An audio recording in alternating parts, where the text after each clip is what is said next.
Thanks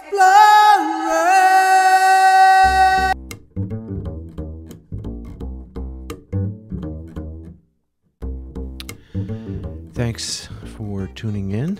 This is Offshore Explorer with Scott Dodgson. Today I'm talking about a kind of event that takes place, and we all sometimes learn about it. We see it. Rarely do we get to participate in the event. It takes a great deal of commitment to do that. So there's a couple of things that I'm massaging around this, and it's all oriented towards a place called Coral Bay, which is in St. John, the U.S. Virgin Islands. And the title of this is as Bohemian Sailors. And for a very small moment in time, Coral Bay was the home of sailors who were visionaries and hippies and drug smugglers. But foremost, they were brilliant sailors. And I have never come across a group of sailors with this level of mad skills. Unless, of course, I was around like America's Cup or the Whitbread / Volvo race. There are a few places in the world where time, circumstances create a legendary moment. You might think of like Hemingway in Paris with Gertrude Stein and Picasso and all the other writers, working with the movable feast. Maybe you think about it in terms of the 80s, being in the Village in New York City and the punk scene, or Phuket. The beach culture, the action, the interesting stuff that happened in Phuket, and still, to a certain degree, does, but there was a moment in which the people that were involved had a higher purpose or discovered a higher purpose when they arrived, rather than just being a bunch of crazy people looking for whatever. They found a certain commonality, sort of group commitment, and they took that. You might think that this piece of time is rare because most of us just read about it, and I mean it happens a lot. It happens in a variety of different places. It just doesn't reach the scale of a notoriety. Woodstock was a happening for the people that sort of traveled through the whole Haight Ashbury, Monterey Jazz Festival, Vietnam War protests, rock and roll, Earth Day, the civil rights revolution and movement, and then sort of out the other side of all of that, opting for a different life, a different way of life, a life of truth and peace, far away from mass commercialism and suburbs and 2 cars and gray suits and the grind of modern life. Life in quotes, because it's a life less desired, because a certain amount of submissiveness is required. But there are those few souls which we find essentially in the cruising and yachting community that opt to get away from it.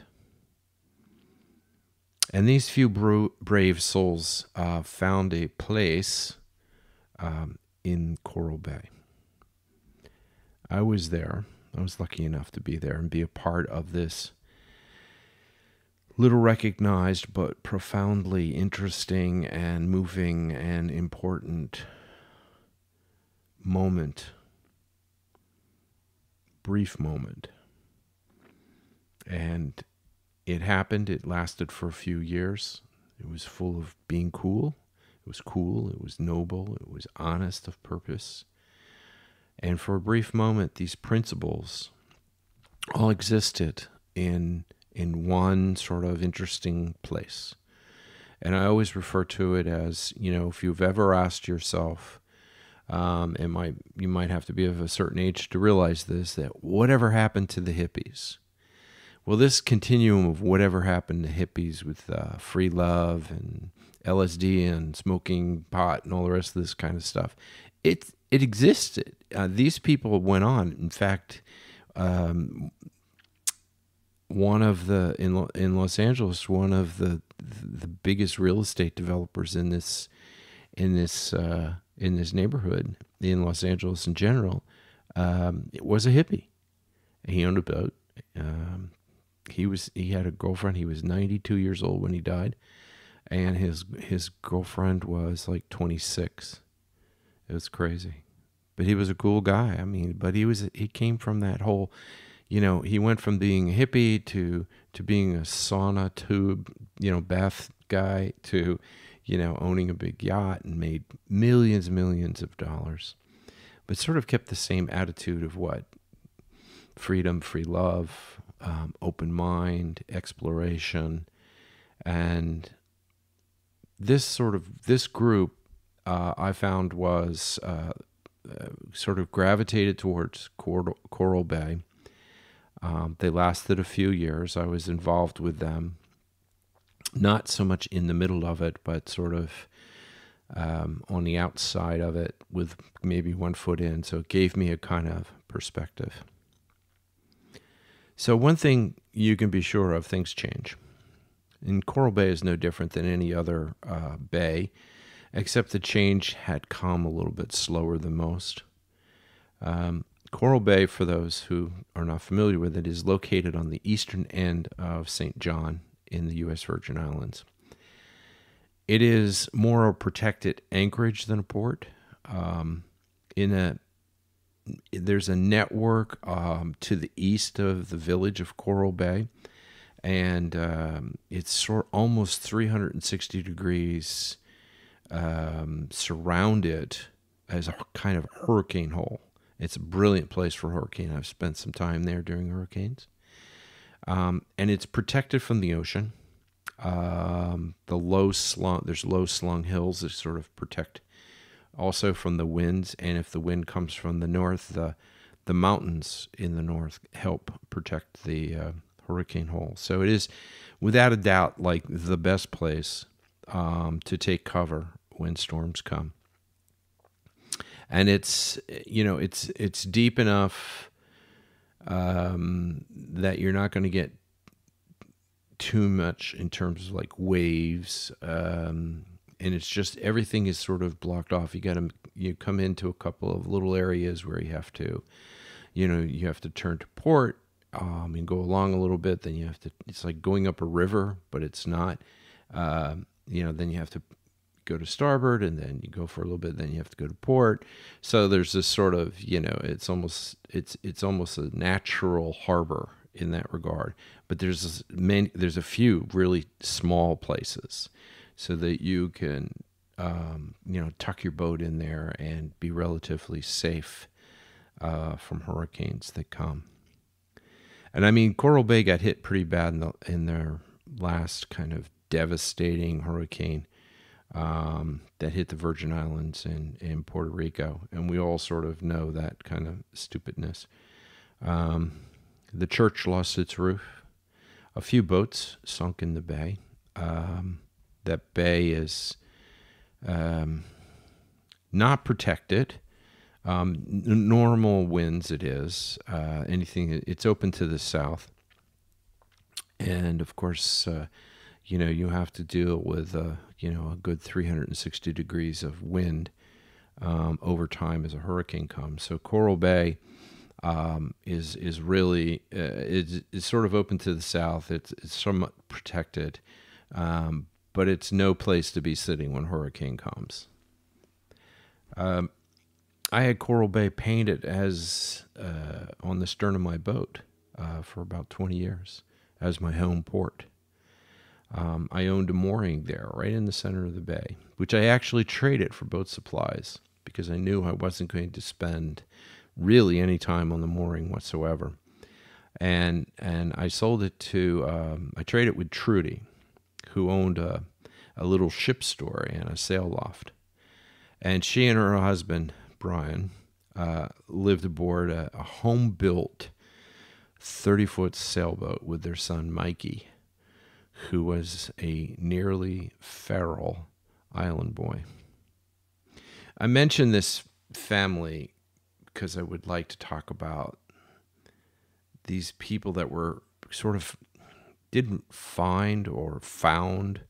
They found in words like, oh, there's this is a discovery for them.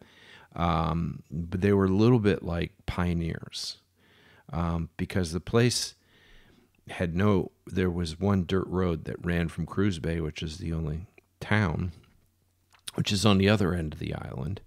And the only real way of getting there was by taking a boat and sailing into the harbor. Otherwise, there was a church there, which it was sort of the church was. Go back.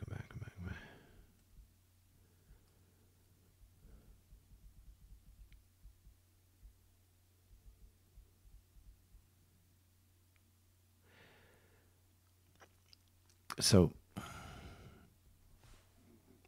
I mentioned them because Trudy turned out to be one of the true leaders of this little group of like-minded men, women, and families. And they all came from different places. They didn't know each other before they got there.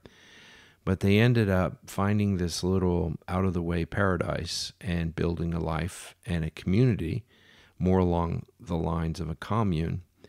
And their commonality was the fact that they were all sailors. They were all cruisers. They were all looking for something out there. And this is a very big part of our sailing community. So it was like up until the 70s, it was so remote. I mean, it is America, but it is so remote because it's mostly national park. It's the administrative town is Coral Bay, which has its only ferry dock there. The Rockefellers owned a resort on the northwestern end of St. John called Coral Bay.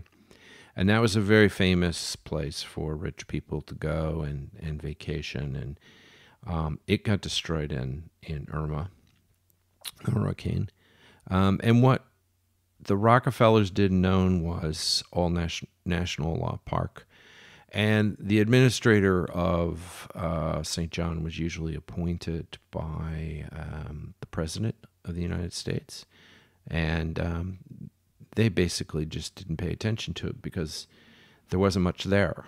And I say there wasn't much there. There were roughly about 1,000 people on the island in the 210 census.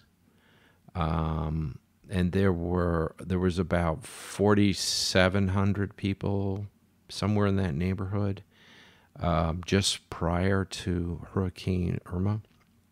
And that number fluctuates quite a bit because about 70% of the residents left after that last hurricane because there was nothing. It destroyed everything. But the little village of Coral Bay seemed to, lose the roof to the church. A couple of things got knocked down. A few boats got sunk. Those boats shouldn't have even been there, so I suspect they didn't want to keep the boats in the first place. But the concentration of residents was sort of in and around Coral Bay, some fishermen.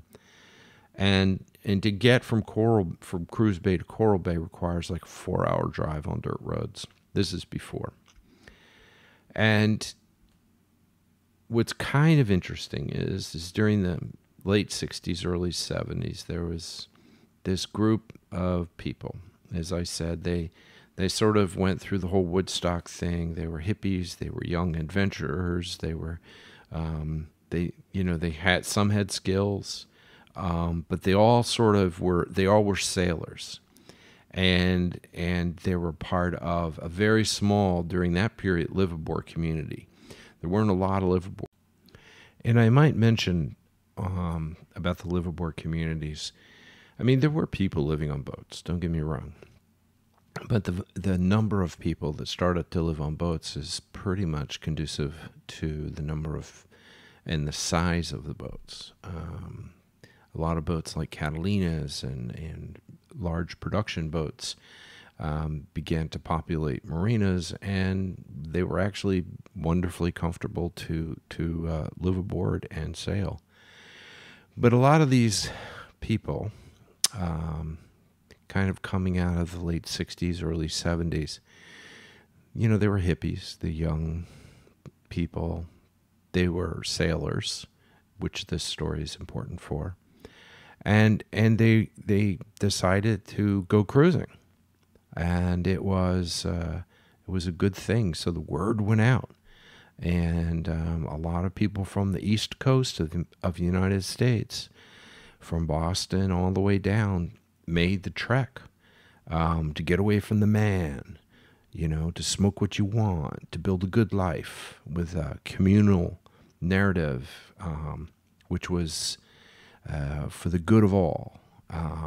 And so the word went out, and a few sailors with this pioneering spirit that wanted to chuck being in America and doing the grind found their way to Coral Bay. At the time, the village had maybe 30, 40 residents. This is in 1970, and they had the Moravian Church. Now, the Moravian Church is an important foundation and key to this. The Moravian Church, or what they call the Moravian Brethren, where they came from Germany. They called them the Unity of Brethren. And it was a place for the church's quote-unquote renewal in the 18th century.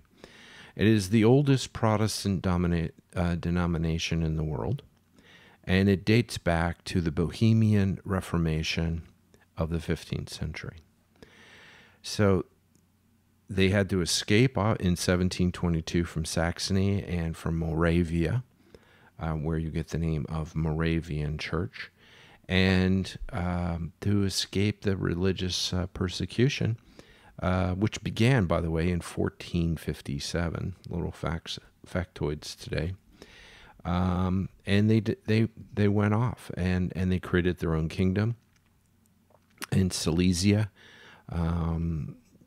There was about 1 million members worldwide, and they continued to do this all the way through the 18th century.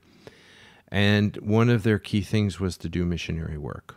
And so they came to the Caribbean very early in the 16th century, and they loved music. There was a great deal of personal piety, and the church was a wholesome, wonderful place. And they were there to spread the word of God among the residents, who were mostly Afro slaves. Although the Dutch had given up slavery, even though they almost started it in St.John, and very early in the 17th century.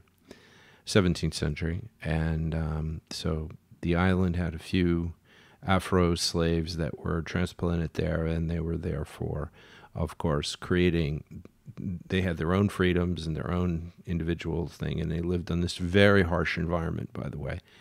And this is, the church was there, and the church itself is not run by white Germans or Moravians or whatever. It's mostly a black church at this point. So life on the island is really hard. And of course, we all know that cruising without resources is even harder. Coral Bay was exceptionally hard because every bit of food, other than some chickens that laid eggs, and much of the water that wasn't gathered in cisterns, had to be imported into the village.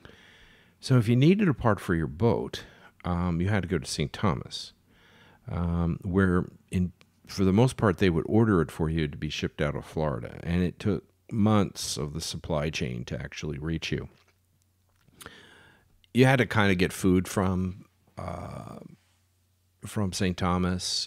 There's a lot more people, obviously, on that island than there was on St. John.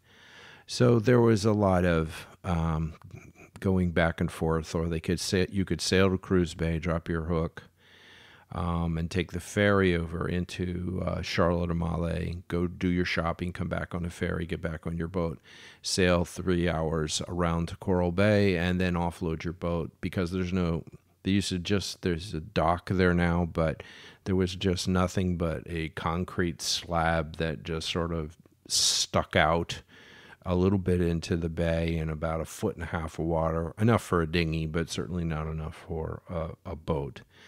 There was no electricity. There was actually a payphone on the end of the road at the end of the village, which was a big deal. And the first structure that people built was built by Red. And Red was a Boston beaner, construction hippie, with a big flowing red beard, wonderful personality, and big-time sailor. And he had sailed down and decided that he was going to stake his claim on this land. And the community of sailors at this point was, we're talking about mid-70s right now, was about 15 boats and roughly about 35 people. And they all pitched in a communal way. And most of them didn't know each other. This was an attitude that they had. This was a dream that they all shared, coming from different places. But it was a result of what the hippie movement and free love and all the rest of this came from. So they all sailed down here. There were about 15 boats, roughly 35 people. They pitched in, they built Reds, and it would serve as a meeting place and restaurant. There were a few other buildings that went up, but basically everybody lived on their boat. They were anchored in the bay. They would take their dinghies back and forth to land, and you could literally sit in the corner of Red's bar and smoke a joint, and nobody was going to hassle you. The local police looked the other way, and in fact, when they were off duty, they partook in the Garden of Eden herb. And families began to grow. At one point, there were births almost every week for like months. So the community was becoming self-sufficient. And however, there remained like a problem, still getting goods and how the community could make money. Tourism was a bit, there was tourism, but it was a bit unheard of. The tourists would go to Coral Bay, which was the only resort in town. They wouldn't tolerate riding on a dirt road up and down the mountain, fondly known as the Central Road, all the way out to Cruise Bay, because there was no place to stay. There was a restaurant, but there was no place to stay. And the other thing, too, is that the charter business in general, the sailing business, was just beginning to grow. And there were a lot of things going on. But Coral Bay was sort of off the beaten track. It wasn't on the itinerary because there was so much more in entertainment outside of Coral Bay. And what it was people would be picked up in the Virgin Islands, which had the only international airport, and get on the boat in Charlotte Amalie, sailboat, whatever they were chartering, and then they would come and they would go on the north side of St. John into the British Virgin Islands. From Coral Bay to the British Virgin Islands is only 4 miles. So it's right there. Norman Island, you could literally, I don't think you could swim it, but somebody probably could. It's not very far away because that's where the dividing line is, at the very, very eastern end of St. John. And in fact, I think you could argue at one time Coral Bay was the easternmost occupied village in America.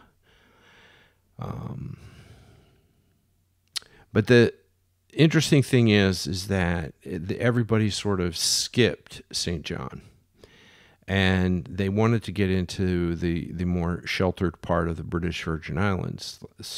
They sailed up the Sir Francis Drake Passage, zigzagging from Norman Island to Tortola to Joost van Dyke to Peter Island to Virgin Gorda, and then back down through the slot with the wind behind you to St. Thomas, And that was pretty much everybody's program. So essentially, the pioneers, as I'll call them, of Coral Bay, they got their wish for isolation. And they were willing to put up with the hassles of getting food, etc. A couple of people had, number of chickens, and it was real hard, pioneering kind of life. Then two specific events occurred. The Corps of Engineers paved a road from Cruz Bay to Coral Bay. And the war on drugs began in earnest with the establishment of the DEA. And up until that time, the war on drugs was just another stupid excuse to fight communism. The road was built by the Army. Originally, the dirt road. They put it out so they could get to the eastern end of the island, where they could observe as a lookout point for German submarines during World War II. But then it was paved, and this sort of was a job that they had wanted to do for a long time and finally got around to doing it. But it was basically approved and paved for the Navy, because the Navy wanted to build a radar station at the end of the island for drug interdiction. The commune of Coral Bay ended up getting a really good deal on this 75-foot island freighter. At first, they got to lease it, and then they ended up buying it, and it was a piece of shit, to be honest. I was always amazed that it was running. It was a full-time job to keep it running. It should have been scrapped, but it ran. And they used to run this thing from, and I went on one of these runs with them. They would run the freighter to Miami. That's a distance of about 1,100 nautical miles. They would load up on refrigerated goods. Now, the way they did that is they had room on the deck for a container. So they had actually managed to, I will not say steal a refrigerated container, but let's say a refrigerated container that was deliberately missing. And so they would load up with all the freezer goods, that you could put in there. But they were bringing lumber and concrete and plumbing supplies, booze, diapers, baby formula, because there were little babies. Everybody had a little baby, it seemed. And anything that people needed, this is what they would bring. And you would make out your list and say, yeah, I need this, or I need this boat part. You knew. And I would want to get this, and I want to get that. And you would just fill out. There would be a big list you would fill out. It was in reds. It was on a board, and you'd fill it out. And then these guys you would put your money down, and they would go shopping for you in Miami. And then they would do it about once a month or once every other month, because it was a trip. But they also had this other thing going on, because on the way to Miami, when they were empty, they would carry pot and later coke. And life was good, really good, until it wasn't. They were boarded several times, but as luck would have it, they were being boarded after leaving Miami. Because at this time, the Coast Guard really didn't know what they were doing. And I don't have much faith, to be perfectly honest, in the lifeguard sailing skills, tactically especially. Now, this wasn't blind luck. The freighter wasn't really fast by any means, but it was fast enough that it could glide literally underneath the lee of a cruise ship until it got into port. And this was great because it would create a shadow, and it could hide in the shadow. And the guys on the ship, on the freighter, understood how the Coast Guard worked. They would put up radar zones that were static. So all you had to do is just, go on, just hide behind a cruise ship and just, because there's tons going into Miami. And you can make the last 20 miles or so completely undetected. And even if you had been followed, the chances are that you wouldn't get boarded, especially getting into Miami, because you would just be a part of this huge traffic. And at this time, they weren't really very aggressive. They became aggressive, but they really weren't aggressive. So the little community, the little commune, had this little side business going. So they would deliver pot or coke to Miami. Then they would bring back all their supplies, and they ended up making actually quite a bit of money.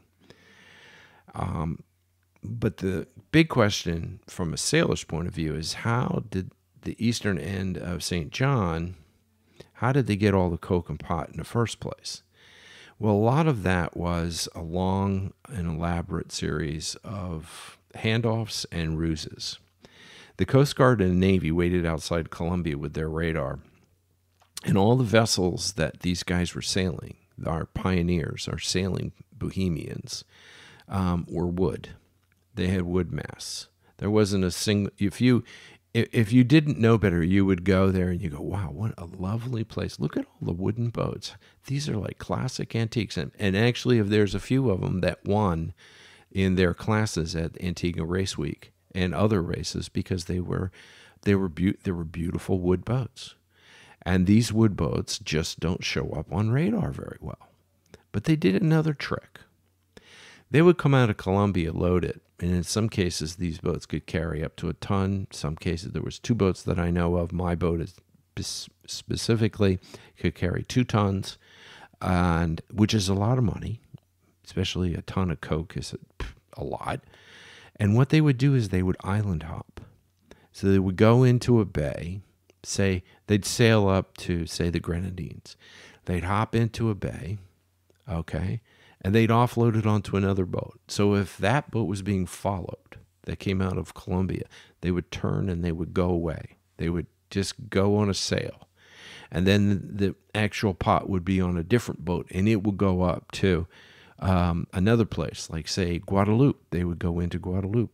Lots of places to hide in Guadeloupe. Offload it to another boat, and then that boat would sail it up. So this sort of handoff of stuff and different boats, I don't think the Coast Guard ever figured any of that out. So they did actually slow the transfer of drugs from Colombia, mostly because of the airplane. And the cartels used a lot of airplanes. That was their central vehicle. But these sailboats were a very reliable source of movement and transportation. And there's about 1 million stories I could tell you about all of how they got over. But there's just one thing I wanted to say is all the stuff about the DEA and the Navy and the Coast Guard talking about all their drug introduction. It's so much bullshit, because so much of this stuff just went past them. They never even knew. It's bizarre. Yeah, they have some great stories, and they got some big catches, but it's nowhere near what the actual volume of drugs that were coming out of these places. It was insane. They were getting a small percentage, and the whole war on drugs was just a stupid thing to do. And of course, all the people that got arrested for having pot or smoking pot, yeah, this was a stupid time, punitive time for people who wanted to have their own freedoms. But our pioneers in Coral Bay were just they were very mellow people, and they were not prone to violence. They weren't haters. They weren't bigots. They were cool. They were mostly about family and freedom, wanting to raise the kids the way they wanted to, homeschooling them. There's a whole subset for that. And then once the business started to become more dangerous and more demanding, the group had to formulate another plan. Now, when I talk about these moments in time, this is where the moment in time is unraveling and becomes something else. Red was one of the leaders, obviously, of this group. And he was a particular genius when it came to, visionary kind of stuff. He had this vision of Coral Bay and what to do, and he was a natural leader, and he was, he figured it out, okay? But he was often in conflict with Trudy. So during a meeting over beers and rum, a lot of rum, I might add, Trudy and Red went at it. Trudy didn't want her husband smuggling drugs. Now, Brian was a brilliant sailor and a major pothead. He was quick with a smile. He would smile and his little mustache would go up. When you first met him, you say, yeah, this is a really nice guy. I bet he has something to say. And then he would just disappear before your eyes, like as if the lights were on a dimmer switch, and he would just disappear. And I never quite understood the relationship between Trudy, because Trudy was like fire, and she was industrious, and she had vision, and she wanted to build something with purpose and meaning, and she wanted to keep it strict. She was like the Moravians. She was a very deeply religious woman, and she believed in this little kingdom, and she believed in this little kingdom they had built, and she wanted to get into the real estate business to sort of supplant the drug business and the tourist business, and because that was going to be a slow grow, and she knew it. These are really smart people. And she was ready to kind of get off the boat, but she was going to build some boats. So they got this idea that they were going to build catamarans, which is a nice boat to build. But basically, it was a side business to keep Brian occupied, since she wasn't going to allow him to go racing around the Caribbean, dodging the authorities with pot on his boat. Red wanted to keep the paradise just the way it was. He had settled. His bar and restaurant had gained some fame. Business was good. He didn't need any more money than that. Actually, Red had money. He could hang out with his buddies all day. Red had, as he said, built enough. He had been in the rat race of building houses and selling them up in Boston, and he didn't want to bring that misery to this little paradise that he had going. And, he just made a really adamant and beautiful plea for trying to keep the paradise the way it was. And then Trudy exploded. The next thing you knew, there were some heated words, and the beach dogs ran for cover, and the babies cried. And at this moment, this experiment of free living, free love, common good, great sailing, all disappeared. Trudy stayed in Coral Bay for a few more years, developing her own boat business and real estate business, and she was quite successful. Brian disappeared. Mikey, the feral island youth, actually went to college, and then to law school. Red sold his restaurant and sailed to Costa Rica, where he set up an environmentally sensitive resort. This was his new thing, was the environment. And as for the others, they sort of scattered into the wind. Many of them went back to the mainland and got jobs for the man. But Coral Bay was slowly growing into what you might expect. There were houses, there were villas, there were restaurants, the touristy stuff all around. And all of this there was a vibe. Like this is a little out-of-the-way hippie place, roots in free love, roots in freedom, roots in sailing. And it's sort of that's the touchstone for the memorabilia. Although they don't play it up in any part. But if you're there and you know some people and you've heard the stories, you know that for one brief moment in history of this little remote corner of the island, a little remote corner of America, there was some freedom in every sense, in love in all the senses. Thank you.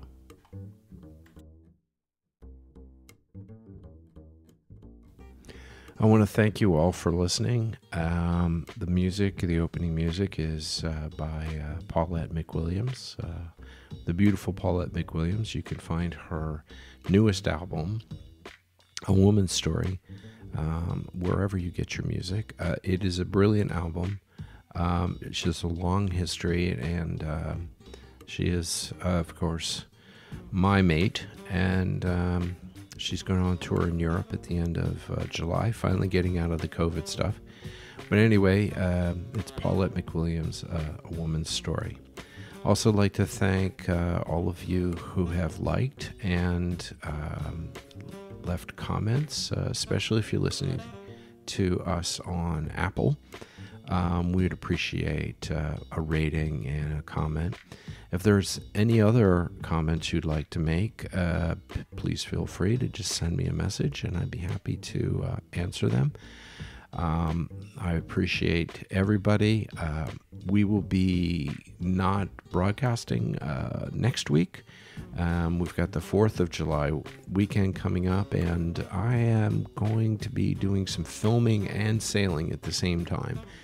So I'll be pretty occupied as far as that's concerned. But we'll see you after that, the next week, and we'll be rolling all through the summer. And I hope you have a good time. I hope you have calm seas, great winds, and you enjoy your boat as much as you possibly can.